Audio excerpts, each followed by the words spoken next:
Vay selamünaleyküm. Vay. Toktukan ne vardık Toktakon? Çaydan, çaydan. Çaydan? He. Çaydan. Vay bu yak çaydan ki bu. Vay. Ben mi Mustafa çaydandım birini almak gittim. Ağladın. Bunun suyu var uzun git soyumayda. Mama. Ha. Bombam diken bu. Vay Bolu'da. Şunca jirak ne kelse bombay dedi ama turakam. Vay Bolu'da derdim ben. Bombusu.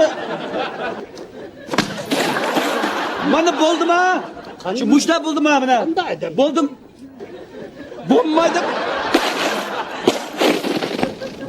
Bana bombası. Kırmızı yol mu abi kelse bombayı dedi.